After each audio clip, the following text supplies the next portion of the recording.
I started visiting haunted locations long before I started filming them, and for much the same reason: to prove to myself that ghosts exist. Of course, I like a good ghost story as much as anyone else, and it's human nature to enjoy the scare. And the question of existence, of life after death, is an age old question which every civilization has had to grapple with since the dawning of time. However, when I look back on the recordings that I've made, the videos, the places that I've visited, with the exception of a few orbs and a few EVPs, which are at the best questionable, it could be argued that I haven't proved anything at all. That being said, when I think of all the strange, unusual, weird, and possibly paranormal experiences that I've had throughout my life, which haven't been captured on video, well, maybe they tell a different story, and one which, when considered as a whole, maybe do reveal, at least to myself, that there must be something happening which is beyond the normal, and therefore, by definition, paranormal. Whatever may be the case, I'll let you make up your mind as I reveal to you my paranormal experiences. First of all, of course, I have to talk about growing up in a haunted house and Rectory Road. There were several ghosts in this house, potentially. I had several experiences, as did other family members.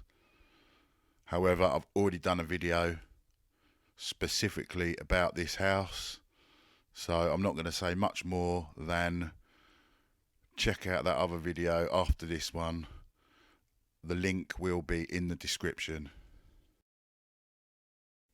The next experience was maybe 1985, 86, and it was in a house which I'm not going to reveal the number.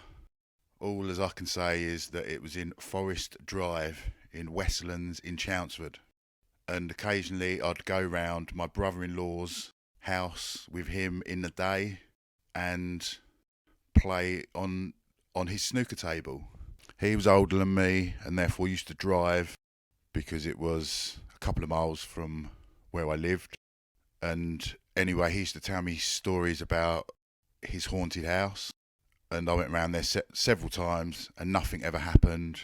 And I was round there this one time and I basically said to him, I think your ghost must like me, because nothing ever happens while I'm here. And literally straight after I'd said that, I heard a ching, and a snooker ball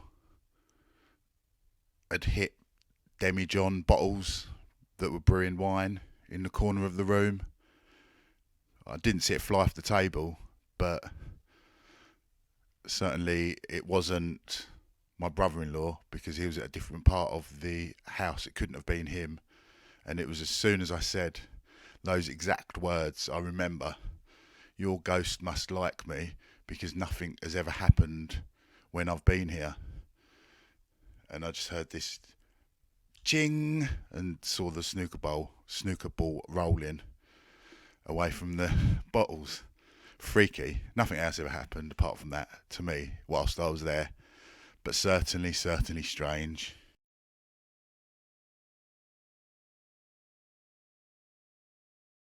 Green Lane.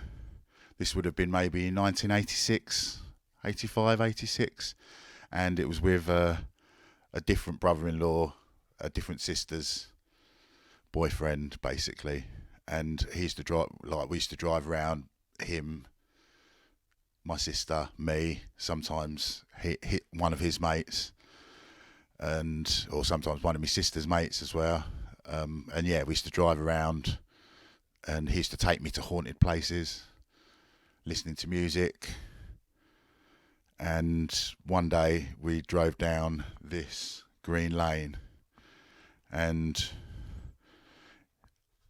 right kind of towards the top, it was night, it was pitch black, and we saw this woman by the side of the road, and she had a dog, and she had an old-fashioned lantern, and she just, as we drove past,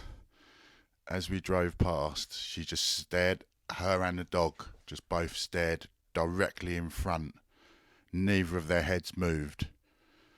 We all looked in the car like, whoa.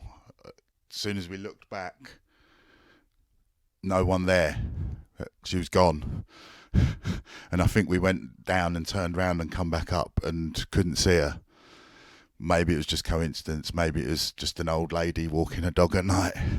But it freaked us all out, and there was no movement. There seemed to be no movement from her or the dog as we passed.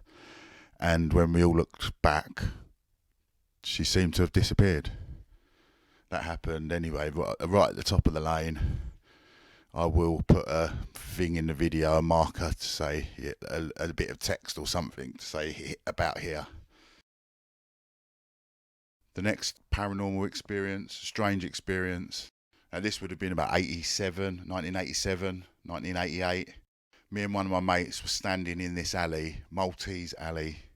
We were just standing there, minding our own business, chatting.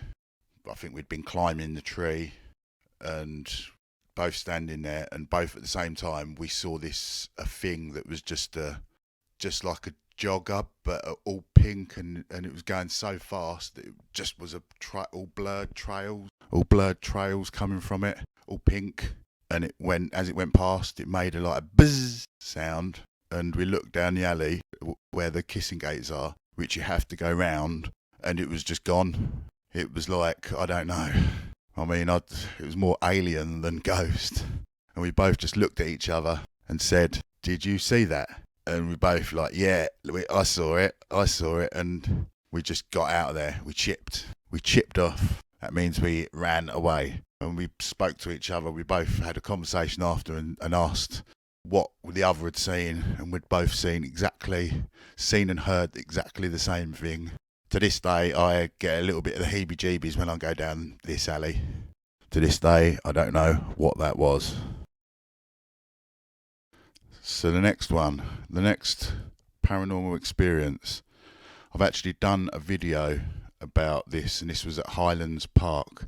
So I'm going to put a link. The second link in the description will be to my Hylands Park video.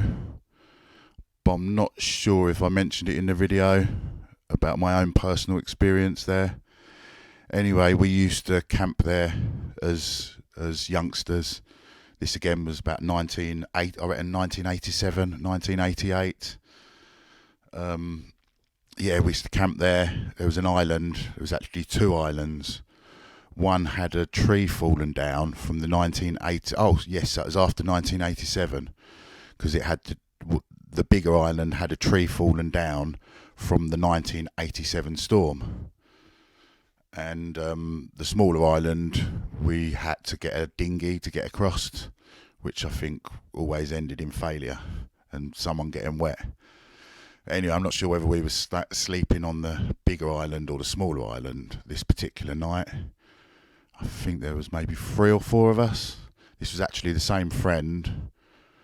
One of them was the same friend who I saw the pink blurry alien thing down Maltese Alley. And and anyway, we camped, we had fun, we went to sleep, and in the middle of the night I was woken up by really low, a plane, a really loud, low flying engine plane, like a World War II plane. And of course I kind of shat myself and curled up in a ball in my sleeping bag until I eventually fell back to sleep. And in the morning I happened to mention it, and my friend who I saw this thing down the alley with, basically said that he heard the same thing. Now it's quite interesting because there's quite a lot of history, World War One and World War Two history connected to the park. I'm not sure though if planes have ever landed there, but they certainly would have flown over during the Blitz. But yeah, whether it was imagination and or what, don't know. But certainly very, very strange. Another experience that I've had, and it's not ghost related, and I would say not paranormal, because I totally believe that there's life out there. And I'm talking about a sighting of a UFO. Of course, UFOs exist. If you see a bird flying and it's unidentified, it's a UFO. If you see a plane flying and it's unidentified, by definition, it's a UFO, an unidentified flying object. But the question is not whether UFOs exist, but what are they? Because something definitely is happening. There definitely are strange craft looking things being witnessed, and this comes round to my sighting. What I saw was just literally a ball of light, an orb, a big ball of light, and it just this ball of light just floated past, just one trajectory. It didn't change direction at all, it didn't change speed, just slow float past, no sound. It wasn't a Chinese lantern, there was no flicker, it was just a constant source of light. It wasn't a satellite, it was too big, it was definitely in Earth's atmosphere. And to this day, it's one of the strangest experiences that I've ever had. Yeah, and wow, when when you see something like that, you just know something's going on. Yeah, and I don't wear a tinfoil hat, just to let you know. There have been other experiences, like a couple of times where I've been in haunted places, or one where I've been in a haunted place, and one where I've been speaking to a friend who was living in a haunted house. My phone just suddenly it locked up and just suddenly started to have a battery drain really fast, and the phone just heated up, and I had to end the call. The first time I was taking pictures, but yeah, the second time when I was on the call to my friend who lived in a haunted house, I had to end the call and shut the phone down. And yeah, it just drained my battery and just heated my phone up, and it's only ever happened 2 times. And the first time I'm talking about was in the pillbox, which actually not a haunted pillbox, but I think it is now, because it's another place I've done a video about. So the third link in this video will be orbs in a pillbox, because the same night I also captured orbs, and yeah, I'll put the link down below. But it was just strange that same night that I captured orbs, my phone was then a brand new phone, and it shouldn't have locked up. I think it locked up and just battery drained. I'm not sure. I need to check the video out myself. But yeah, 2 times I've had weird electrical anomalies with phones. There's been another couple of things that I've done Ouija board a few times and had some weird experiences, but again, nothing really concrete. I'll probably do a separate video about the Ouija board at some point. And I also thought I saw a shadow following me one night in a park. But again, it's like you question yourself after, was I imagining it? No, nothing concrete. The last thing I want to talk about is Christmas 1987, which was the year my dad died.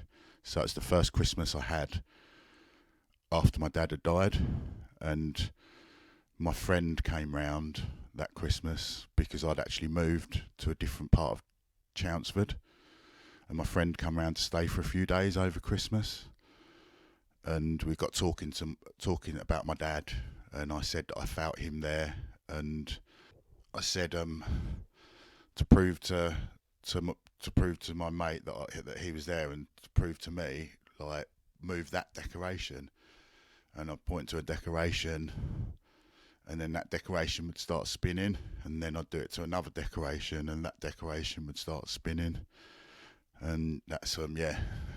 There was two of us that witnessed that, and we both freaked out, but we were like 13, so I mean, how much did our imagination fill in the blanks? I think it happened. To this day, I believe that happened, and I believe that it was my dad. But anyway, when you collectively put all of those things together, maybe I don't need proof of the paranormal. Maybe I don't need proof of ghosts, of the existence of ghosts. Maybe I've already got it within me, the belief from all of the experiences that I've had. But I still have doubt.